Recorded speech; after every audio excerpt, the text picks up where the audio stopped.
Hello किसान भाइयों, नमस्कार।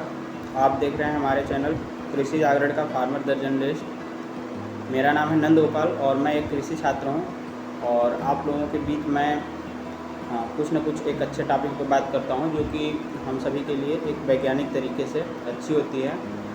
तो आज हम बात करने जा रहे हैं उस विषय के बारे में जो कि अभी जैसा आप देख रहे हैं सीज़न आ रहा है, तो उसी के विषय में बात करेंगे। तो आज बात करेंगे हम कि धान की नर्सरी कैसे तैयार करें और उससे पहले हम क्या क्या अपने खेतों पे करें कि हमारी नर्सरी अच्छी हो, और उसके लिए हम क्या क्या उपकरणों का यूज कर सकते हैं और कैसे तैयार करते हैं। तो चलिए बात करते हैं।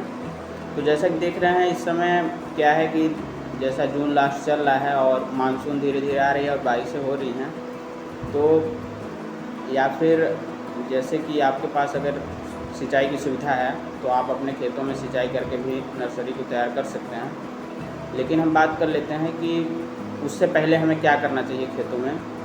तो देखिए, सबसे पहले तो आप जहाँ पे नर्सरी करने जा रहे हैं उस खेत को अच्छे तरीके से उसको जुताई कर लीजिए, एकदम मिट्टी को भुरभुरी बना लीजिए। और जब मिट्टी भुरभुरी बन जाएगी, पहले तो उसे एक दो जुताई करके उसे छोड़ दीजिए कुछ दिनों तक, और 2-4 दिन छोड़ने के बाद फिर उसको पुनः अच्छे से जुताई करने के बाद जब एकदम देखिए भुरभुरी हो जाए और जब मिट्टी को हाथ में दबाने पे दबे, थोड़ा थोड़ा दबे लेकिन पूरा चपके ना, तो इस प्रकार से मिट्टी को बना लेंगे। और इसी से हम टेस्ट भी कर सकते हैं कि मिट्टी सही है कि नहीं।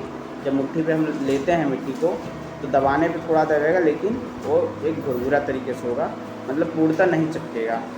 तो उसमें हम जान जाएंगे नमी की मात्रा सही है। तो इस प्रकार से हम अपने खेतों को तैयार कर लेंगे।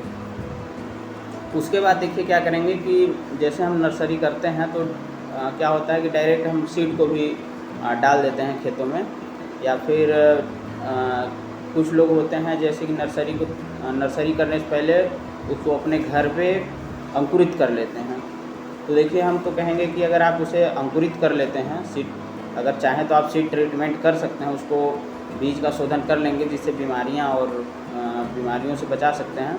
तो सबसे पहले बीज को आप ट्रीटमेंट कर लीजिए सीरम और कैप्टान नामक रसायन से, जिसका 3 ग्राम अगर आप यूज करते हैं 1 किलोग्राम बीज दर के लिए, तो आप उससे अच्छे तरीके से शोधित करके आप उसे रात में पानी में भिगो कर उसे एक जो जूट का बोरी होती है उस पर आप रख देंगे, तो 1 दिन बाद वो धीरे धीरे अंकुरित हो जाता है। अब जब आधा अंकुरण उसमें आ जाए तब उसे ले जा करके अपने खेतों में अच्छे तरीके से उसे फैला दीजिए ताकि उसका एक अच्छा स्पेस भी मेंटेन हो सके। तो इस प्रकार से आप नर्सरी को तैयार कर सकते हैं, जिससे कि क्या होगा कि आपका नर्सरी जो तैयार होगा तो एकदम फाइन, मतलब उसका जो, जैसे कि जब हम ट्रांसप्लांटिंग के लिए जब उसे हम अपने खेतों में जब रोपाई करते हैं उस समय हम जब उसे निकालते हैं तो अगर इस तरह से हम करे रहेंगे तो आसानी से निकलेगा और उसमें जो वीड होती है, जो खरपतवार होती है, उनका कम दिक्कत होगा। तो इस प्रकार से आप नर्सरी तैयार कर सकते हैं और अच्छे से जर्मिनेशन पा सकते हैं। तो मुझे आशा नहीं, पूरा विश्वास हुआ कि आपको ये जो नर्सरी के बारे में मैं जो बताया आपको समझ में आ गई होगी और इस प्रकार से आप कर सकते हैं।